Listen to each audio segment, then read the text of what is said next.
اعوذ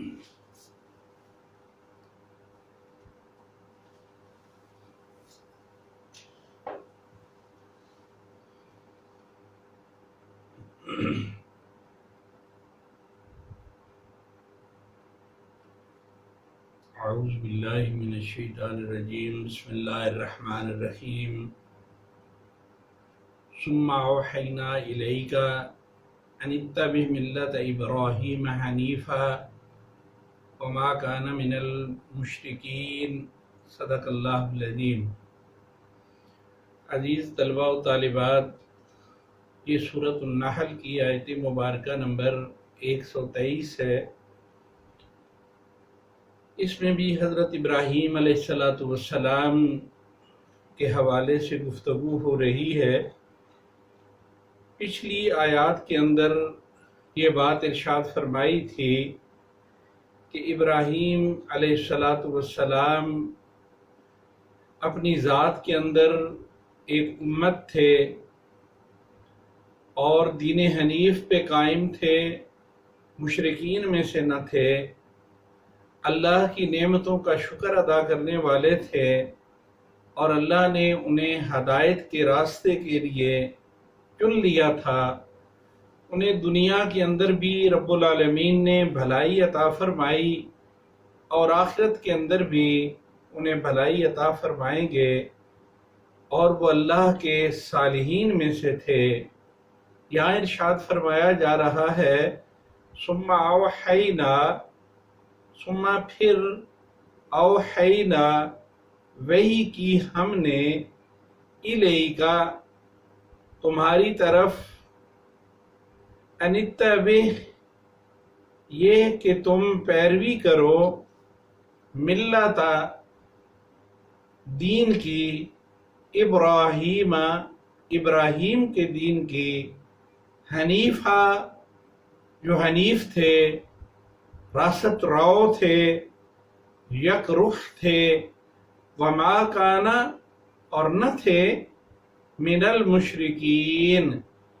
شرک کرنے والوں میں سے۔ ثم اوحینا الیک ان اتبع ملت ابراہیم حنیفا، پھر اے پیغمبر ہم نے آپ کی طرف وہی بھیجی کہ ابراہیم کی ملت کا اتباع کیجئے جو راست رو تھے اور مشرکین میں سے، وما کان من المشرکین اور مشرکین میں سے نہ تھے۔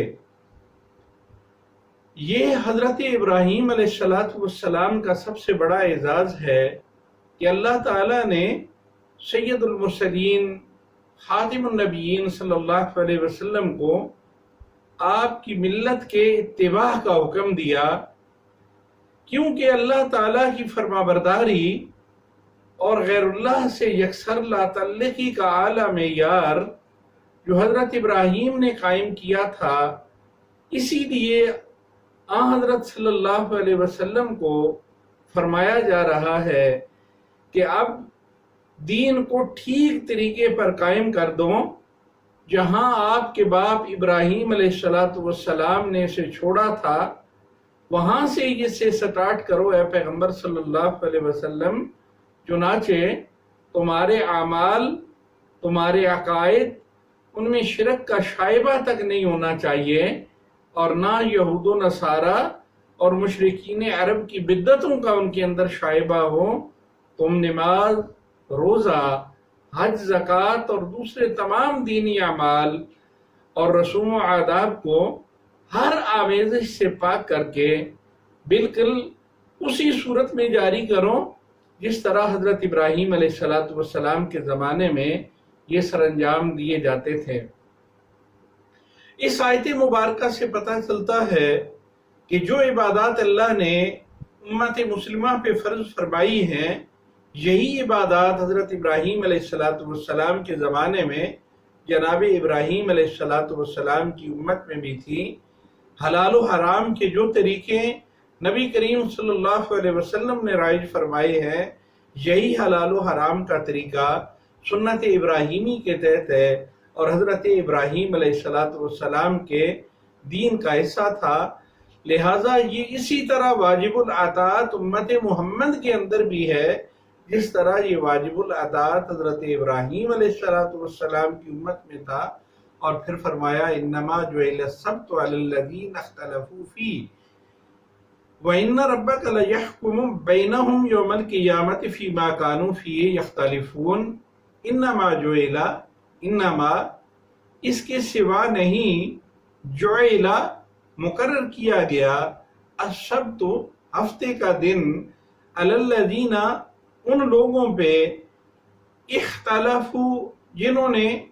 اختلاف کیا، فیہ اس میں، وَإِنَّ اور بے شک، ربک تیرا رب، لیحکم البتہ فیصلہ کرے گا، بینہم ان کے درمیان، یوم القیامت قیامت کے دن، فیما کانوا فیہ یختلفون اس چیز کے درمیان جس میں وہ اختلاف، یختلفون اختلاف کیا کرتے تھے، کانوا وہ تھے، فیہ اس میں، یختلفون اختلاف کرتے، انما جعل السبت علی الذین اختلفوا فیہ بلا شبہ ہفتے کا دن تو انہی لوگوں کے لیے مقرر کیا گیا تھا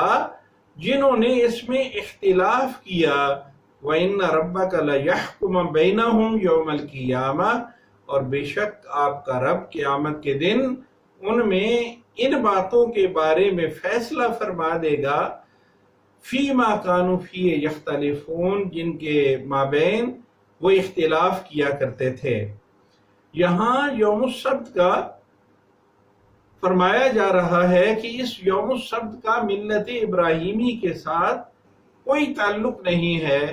انما جعل السبت علی الذین اختلفوا فیہ یہ ہفتے کا دن تو ان لوگوں کے لیے، ان لوگوں کی عبادت کے لیے مقرر کیا گیا تھا جنہوں نے خود اس کے اندر اختلاف کیا۔ جب نبی کریم صلی اللہ علیہ وسلم نے جمعۃ المبارک کو مسلمانوں کے لیے اہم قرار دیا تو یہودی یہ اعتراض کرنے لگے کہ آپ اچھی ملت ابراہیمی کے پیرو ہیں اور خود کو ملت ابراہیمی کے ساتھ اپنا تعلق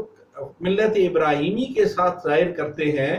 تو جس طرح یہود ہفتے کے دن کی قدر اور عزت کرتے ہیں اور تکریم کرتے ہیں، تم مسلمان تو اس ہفتے کی دن کی تکریم اور عزت نہیں کرتے۔ اس آیت میں یہودیوں کے اس اعتراض کا جواب دیا گیا کہ اولاً تو یہودیوں کا ملت ابراہیمی کے ساتھ کوئی تعلق ہی نہیں، اور دوسرا یوم السبت کا بھی ملت ابراہیم سے کوئی دور کا واسطہ نہیں۔ یہ دن تو حضرت موسیٰ علیہ السلام کے زمانے میں یہودیوں نے خود اپنی عبادت کے لیے پسند کیا تھا، اور پھر انہی کے ایک گروہ نے اس کی کھلم کھلا بے حرمتی اور خلاف ورزی کی، تو اللہ رب العزت نے اس گروہ کو عذاب دیا، وہ عذاب کا شکار ہوا، اللہ نے انہیں بندر بنایا اور وہ جنگلوں کی طرف بھاگ گئے اور جنگلوں میں ہی جب جا کے مر گئے۔ اب جب کہ دین کی تکمیل ہو رہی ہے اور آخری رسول محمد رسول اللہ صلی اللہ علیہ وسلم تشریف لے آئے ہیں اور آخری کتاب نازل ہو گئی ہے، تو اس امت کا سبت کے ساتھ، اس ہفتے کے دن کے ساتھ کیا تعلق ہو سکتا ہے؟ البتہ یہودیوں کو اس بات کی فکر ہونی چاہیے جن کو اس دن کے بارے میں خاص احکام دیے گئے تھے اور انہوں نے ان احکامات میں اختلافات پیدا کیے۔ ہر گروہ نے اپنی بات پر اصرار کیا اور دوسرے کو گمراہ ٹھہرایا۔ جب ان سے اس بارے میں پوچھا جائے گا تو وہ اس کا کیا جواب دیں گے؟ اور چونکہ وہ ان اختلافات میں کوئی کلمہ عادلہ نہیں پا سکے اور آپس میں ان اختلافات میں کوئی فیصلہ نہیں کر سکے اور آج تک اختلافات کا شکار ہیں، تو اب قیامت کے دن وہ جو آپس میں اس ہفتے کے دن کی اہمیت کے بارے میں جھگڑتے تھے، اللہ خود ہی اس کا فیصلہ فرما دیں گے، اور آخری رسول پر ایمان لے آنا اب ان کے لیے ضروری ہے۔ اور اے پیغمبر، اب آپ لوگوں کو اسلام کی طرف بلائیے ادعو الی سبیل ربک بالحکمت والموعظۃ الحسنۃ وجادلہم باللتی ہی احسن ان ربک هو عالم بمن ضل عن سبیلہ وهو عالم بالمعتدین۔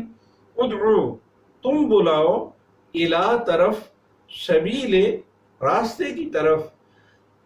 رب کا اپنے رب کے راستے کی طرف، بالحکمت دانائی سے، والموعظۃ اور اچھی، والموعظۃ اور نصیحت کے ساتھ، الحسنہ جو نصیحت حسنہ ہو، اچھی نصیحت ہو، وجادلہم اور مجادلہ کریں اور بحث و مباحثہ کریں، باللتی ایسے انداز میں، ہی احسن جو انداز آسن ہو، ان ربک بے شک تیرا رب، ہوا عالم وہ جانتا ہے، بمن ضل اس کو جو گمراہ ہوا، عن سبیلہ اپنے راستے سے، وہوا اور وہ، عالم خوب جاننے والا ہے، بالمعتدین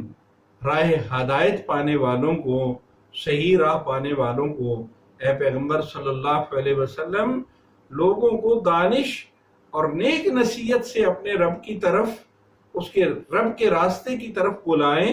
اور بہت ہی اچھے طریقے سے ان سے بات چیت کریں۔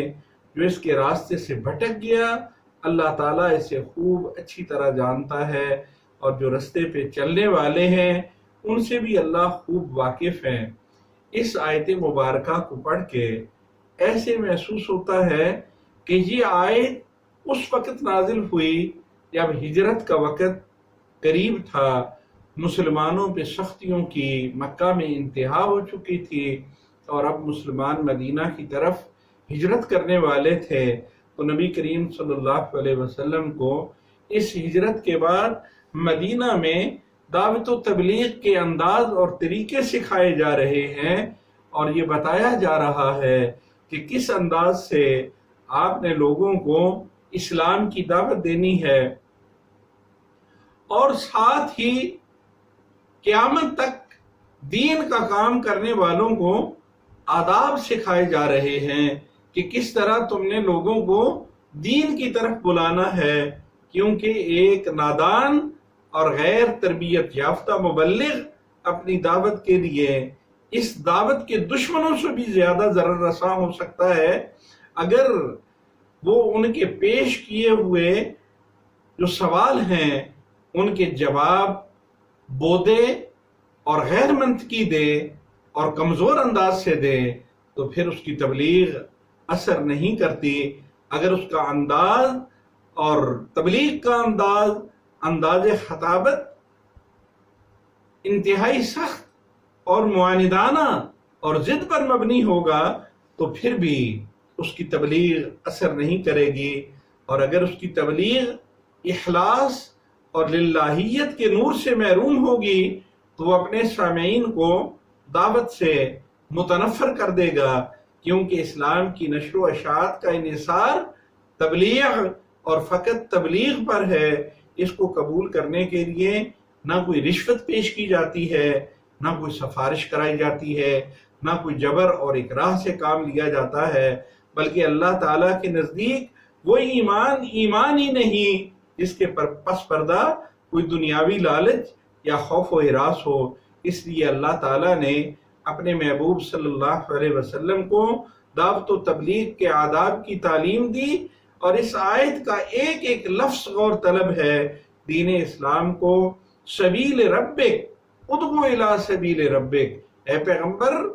اپنے رب کے راستے کی طرف بلائیے۔ یہ رب کے راستے کا عنوان اسے دیا گیا ہے، اور اس عنوان سے تعبیر کر کے اس جادہ منزل سے دور بھاگنے والوں کو قریب لانے کے آداب بتائے جا رہے ہیں، اور وہ آداب حکمت، موعظہ حسنہ اور پسندیدہ انداز سے مجادلہ کرنا ہے۔ ان تینوں کے التزام کا نبی کریم صلی اللہ علیہ وسلم کو حکم فرمایا جا رہا ہے۔ تو آیت کے اسی حصے سے انشاءاللہ کل ان تینوں حکمتوں کو کھول کے بیان کریں گے کہ تبلیغ کی یہ تین حکمتیں اور اللہ کے راستے کی طرف بلانے کی یہ تین حکمتیں یہ کیا ہیں۔ اللہ سے دعا ہے کہ وہ ہمیں قرآن حکیم سمجھنے اور اس پہ عمل کرنے کی توفیق عطا فرمائے۔ وآخر دعوانا ان الحمد للہ رب العالمین۔